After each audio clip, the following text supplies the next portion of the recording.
बस्तर के चप्पे चप्पे पर सुरक्षा बल तैनात हैं। 60,000 से ज्यादा सुरक्षा कर्मियों के बूते 12 विधानसभा क्षेत्रों में शांतिपूर्ण चुनाव का जिम्मा है।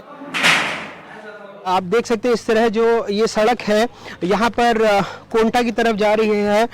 3 स्तरीय सुरक्षा होगी। यहाँ पर लगभग 60,000 सुरक्षा बलों के जवान तैनात होंगे। 150 मतदान केंद्रों में मतदान दलों को हेलीकॉप्टर से भेजा गया। बस्तर में 126 नए मतदान केंद्र बनाए गए हैं। इनपुट फिर वही, नक्सली नेता और मतदान कर्मियों को टारगेट कर सकते हैं। ठीक पुराना मोडस ऑपरेंडी भी है।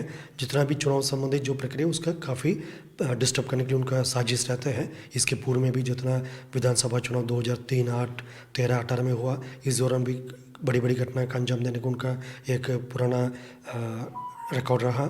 उसके अलावा जो जितना भी जो चुनाव के दौरान उनका टारगेट बेस बढ़ जाता है, लेकिन इसके बावजूद क्षेत्र में जनता में काफ़ी लोकतांत्रिक व्यवस्था के प्रति एक विश्वास और उसका एक उत्साह देखने के लिए मिल रहा है। तैयारियों के समझने हम झीरम भी पहुंचे, वो इलाका जहां 10 साल पहले नक्सलियों ने कांग्रेस के पूरे नेतृत्व को लगभग खत्म कर दिया था। हम इस वक्त दरभा के करीब हैं, झीरम घाटी में, और आपको वो सबूत दिखाने की कोशिश करेंगे। संभवतः ये आखिरी सबूत है।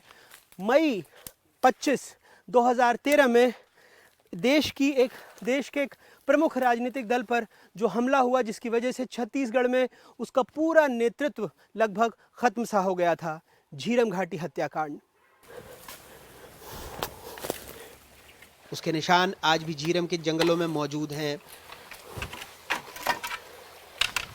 आप समझ सकते हैं वो धमाका कितना ताकतवर होगा, जिसकी वजह से लगभग 100 मीटर की दूरी है ये बोलेरो का लाल दरवाज़ा, जो अब यहाँ पड़ा हुआ है। 10 साल हो चुके हैं, इसके बावजूद ये यहाँ पर पड़ा हुआ है। तो उस दिन जो धमाका हुआ होगा, जिसमें 29 लोगों की मौत हुई थी, आप समझिए वो कितना भयानक हादसा था।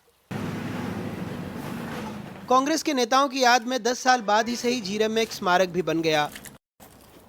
2018 में छत्तीसगढ़ में कांग्रेस की सरकार आ गई थी, लेकिन आप यहाँ देखेंगे कि जो निर्माण का वर्ष है 2023 है, 32 लाख रुपए बताया गया है और इसी साल बना है। इसके बावजूद आप निर्माण की क्वालिटी से ही सहज अंदाजा लगा सकते हैं क्या हुआ था। मैं अपने कैमरा सहयोगी को कहूँगा कि इस झीरम घाटी शहीद स्मारक के अंदर आएँ और यहाँ पर देखिए कुछ तस्वीरें टंगी हुई हैं, जिसमें पूर्व केंद्रीय मंत्री विद्याचरण शुक्ल हैं, उस वक्त जो विधायक थे उदय मुदलियार, नंद कुमार पटेल, उनके बेटे दिनेश पटेल, ये पीसीसी अध्यक्ष थे, महेंद्र कर्मा, जिन्हें बस्तर टाइगर के नाम से जाना जाता है, और कहते हैं कि यही नक्सलियों के सबसे बड़े निशाने पर थे। 50 गोलियां इन्हें मारी गई थी और इसके अलावा इनको कुल्हाड़ी से भी वार करके इनकी हत्या की गई थी। और कई और भी लोग हैं, शहीद योगेंद्र शर्मा, इसके अलावा कई आपको नाम दिखेंगे सुरक्षा कर्मियों के, जिनके तस्वीरें दिखेंगी जिनके नीचे कोई नाम नहीं है।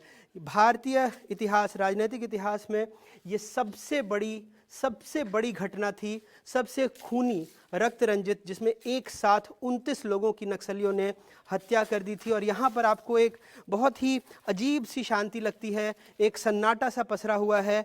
आज भी कई परिवार ऐसे हैं जो कांग्रेस के ही हैं, उनका भी कहना है कि अभी तक उन्हें इंसाफ नहीं मिला है। लेकिन कई परिवार आज भी न्याय का इंतजार कर रहे हैं। मलकीत गैदू कांग्रेस के नेता हैं, उस हमले में बाल बचे थे, उनकी सरकार है, पर दोष बीजेपी को देते हैं। वहीं बीजेपी कांग्रेस पर झीरम को सिर्फ चुनाव के वक्त याद करने का आरोप लगाती है। एनआईए की रिपोर्ट में भी जो है सही तरीके से जांच नहीं हुई।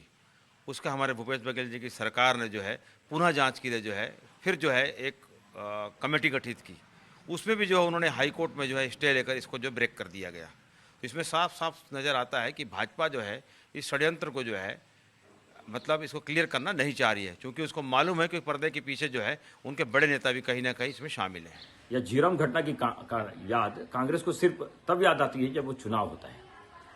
चुनाव के पहले ना इनको झीरम याद रहता है, ना चुनाव के बाद झीरम याद आता है। जब वोट चाहिए लोगों के सेंटिमेंट से खेलना हो, तब इनको झीरम याद आता है। तो वास्तव में झीरम इनके लिए वोट बैंक की एक राजनीति रह गई है। उनके लोगों के उस झीरम के शहीदों से, उनके परिवार से इनकी कोई सहानुभूति नहीं रह गई है। वोट पाने के लिए झीरम करते हैं और बस्तर का बच्चा झीरम के गुनाहगार को जानता है। छत्तीसगढ़ के मोहला मानपुर में भी अर्धसैनिक बल तलाशी अभियान चला रहे हैं। यहाँ भी माओवादियों ने बहिष्कार का आह्वान किया है।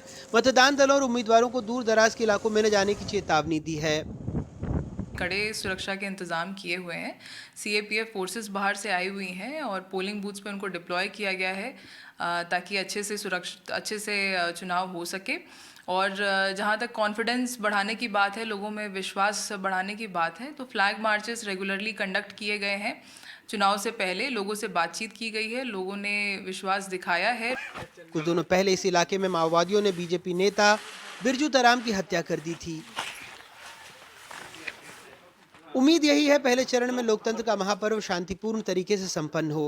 मोहल्ला मानपुर से सुनील प्रभु अपने कैमरा सहयोगी रिजवान खान और विकास तिवारी के साथ अनुराग तिवारी की रिपोर्ट, एनडीटीवी इंडिया।